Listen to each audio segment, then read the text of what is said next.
تو کئی سالوں میں بھی آپ گن نہیں سکتے کہ اس ایک دانے میں رب کی نعمتیں کتنی ہیں۔ جب ایک دانے کی گن نہ سکے تو بوریوں کے لحاظ سے جو ہم کھاتے ہیں اس کو کون گنے گا؟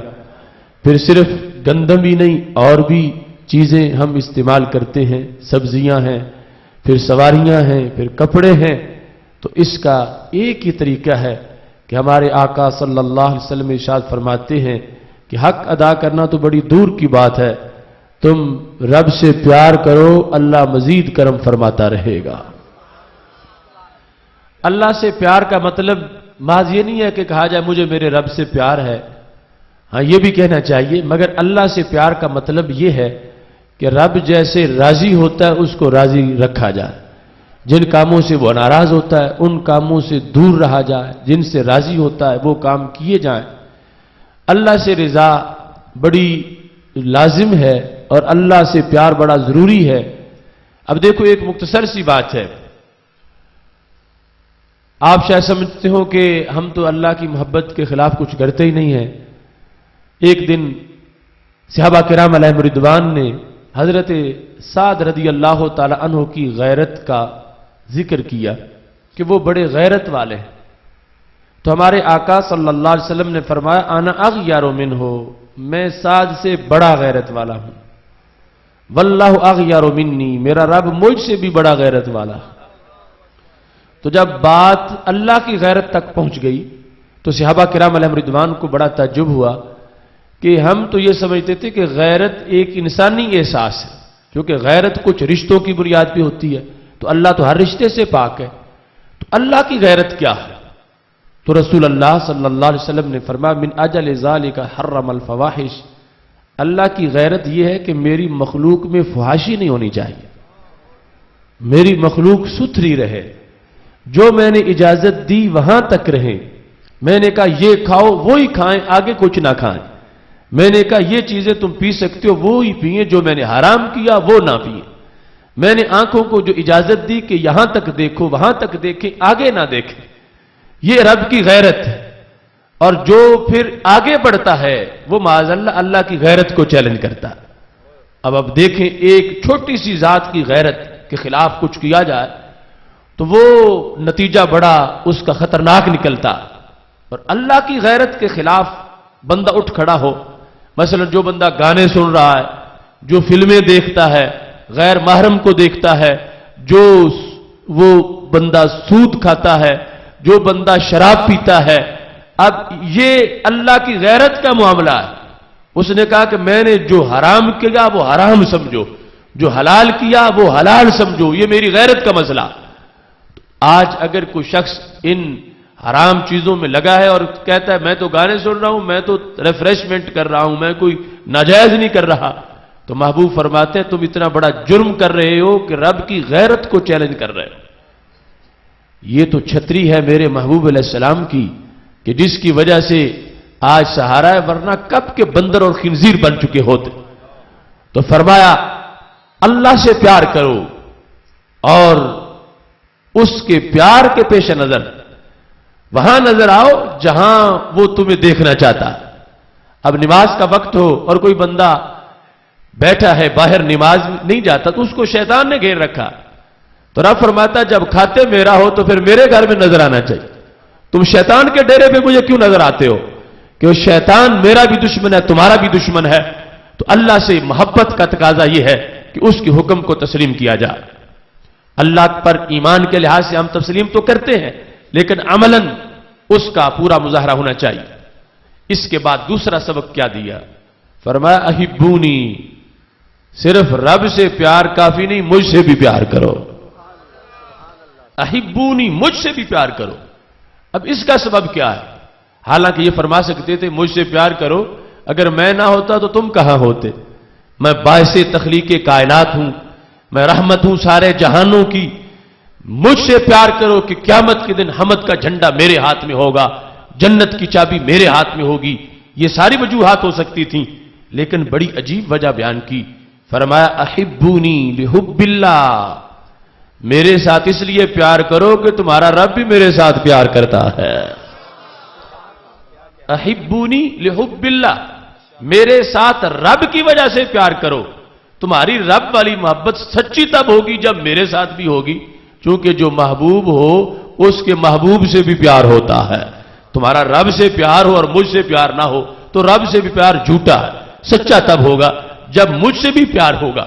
تو محبوب علیہ الصلوۃ والسلام نے محبتوں کے صراط مستقیم کو بیان کرتے ہوئے قیامت تک یہ واضح کر دیا کہ میری وجہ، میری محبت میری وجہ سے ہے ہی نہیں، میری محبت لازمی تم پر اللہ کی وجہ سے ہے۔ یہ اس دن آپ نے جواب دے دیا جو آج فتنہ لوگ اٹھاتے ہیں، کہتے ہیں یہ جو سنی ہے یہ ہے نبی کی پارٹی اور ہم ہے اللہ کی پارٹی۔ تو میرے محبوب نے فرمایا جو نبی کی پارٹی ہوتا ہے وہی اللہ کی پارٹی ہوتا ہے، اللہ کی جدا پارٹی ہے ہی نہیں۔ فرمایا احبونی لحب اللہ، میرے ساتھ تم نے پیار کرنا ہے اللہ کی وجہ سے۔ اور پھر یہاں بھی بات ختم نہیں ہوئی، فرمایا احبوا اہل بیتی، میرے اہل بیت سے بھی پیار کرو۔ ان سے کیوں کرو؟ فرمایا لحبی، وہ میرے اہل بیت، تم نے مجھے دیکھنا ہے، تم نے میری وجہ سے ان سے پیار کرنا ہے، میرے اہل بیت سے میری وجہ سے پیار کرو۔ اور پھر فرمایا اللہ اللہ فی اصحابی، میرے صحابہ کے بارے میں رب سے ڈرتے رہنا، لا تتخذوہم غرضا من بعدی، انہیں میرے بعد نشانہ نہ بنا لینا۔ فمن احبہم فبحبی احبہم، جو ان سے پیار کرتا ہے وہ مجھ سے پیار کرتا ہے۔ فمن ابغضہم فببغضی ابغضہم، جو ان سے بغض رکھتا ہے وہ مجھ سے بغض رکھتا ہے۔ اب دیکھو سنی کا سینہ ستھرا کتنا ہے، خمیر پاک کتنا ہے، ضمیر روشن کتنا ہے۔ آج سے صدیوں پہلے جو تقریر کی تھی میرے محبوب علیہ السلام نے، ہو بہو وہ الفاظ میں نے تمہارے سامنے پڑھے ہیں۔ جغرافیائی فرق بھی بڑا ہے، 14 صدیوں کا زمانہ بھی گزر چکا ہے اور وقت بیت چکا ہے۔ تم ادھر حدیث سنو، ادھر اپنے سینے کے دیکھو۔ رب کعبہ کی قسم تمہیں لذت آئے گی کہ ہماری مٹی اگرچہ گوجرانوالا کی ہے مگر سینے میں نور مدینہ شریف کا ہے۔ محبت کوئی معمولی بات نہیں، یہ دل کا کنواں منو چینی سے بھی میٹھا نہیں ہوتا، یہ رب کا فضل ہے کہ یہ ساری محبتیں تمہارے دل میں ہیں۔ کسی کو ایک محبت کی چوری، کسی کو 2 کی، کسی کی 3 کی، کوئی 4 کا چور ہے۔ سنی کے دل میں ہر محبت کا زور ہے۔ محبت الہی کی بات آئے پھر بھی سکون ملتا ہے، عشق رسول اللہ علیہ السلام کی بات ہو پھر دل کی کلی میں غنچے چٹک کے پھول بن جاتے ہیں۔ محبت اہل بیت کی بات ہو پھر بھی دل کے آنگن میں چاند اترتا ہے۔ محبت صحابہ کی بات ہو پھر بھی وجد و سرور کی ہوائیں چلتی ہیں۔ اس بنیاد پر سنی کانفرنس میں آنے والوں رات کے اس حصے میں رب کا شکر ادا کرو کہ خالق کائنات جل جلالہ نے ہمیں کسی محبت سے بھی محروم نہیں رکھا۔ ہمیں وقت گزارنے کے لیے کوئی محبت بھی کرائے پہ نہیں لانی پڑتی۔ رب ذوالجلال نے ہمیں ساری محبتیں اصل کی عطا فرمائی ہے۔ ہمیں ایک ایسے نام نہاد مفکر کا سامنا رہا، اب تو وہ ننگا ہو گیا ہے۔ وہ کہتا تھا دین ایک تنبورے کا نام ہے جس کی ایک تان سے حب الہی، دوسری تان سے حب رسالت، تیسری تان سے حب اہل بیت، چوتھی تان سے حب صحابہ، ساری ملتی ہے تو تنبورہ بنتا ہے۔ وہ اس طرح ادھاری محبتوں کو اکٹھا کر کے کہ جس میں حب الہی ہے اس میں حب رسالت نہیں، جس میں حب رسالت ہے اس میں حب الہی نہیں، جس میں حب اہل بیت ہے اس میں حب صحابہ نہیں، جس میں حب صحابہ ہے اس میں حب اہل بیت نہیں۔ وہ اس طرح دین کو تنبورہ بنا کے پیش کرتا تھا۔ تو میں نے کہا دین تنبورہ نہیں، دین ادھورا نہیں، دین پورے کا پورا ہے۔ یہ سنی ہے، اسے کوئی محبت بھی کرائے پر نہیں لانی پڑتی۔ ہم ہی محبت خدا بندی والے ہیں، ہم ہی محبت رسول والے ہیں، ہم ہی محبت صحابہ والے ہیں، ہم ہی محبت اہل بیت رضوان اللہ علیہم اجمعین والے ہیں۔ یہ وہ ستھرا سینہ ہے کہ خالق کائنات نے ساری محبت اہل سنت کو عطا فرمائی ہے۔ نعرہ تکبیر، نعرہ رسالت، نعرہ تحقیق، نعرہ حیدری، مسلک حق اہل سنت و جماعت۔ رب ذوالجلال کی محبت کتنی پکی ہے، کتنی دلوں میں مضبوط ہے۔ یہ پورا مجمع اس کی آخر تک جو مجھے لوگ نظر آ رہے ہیں، یہ پیران طریقت، یہ علماء کرام اپنی جگہ رہے،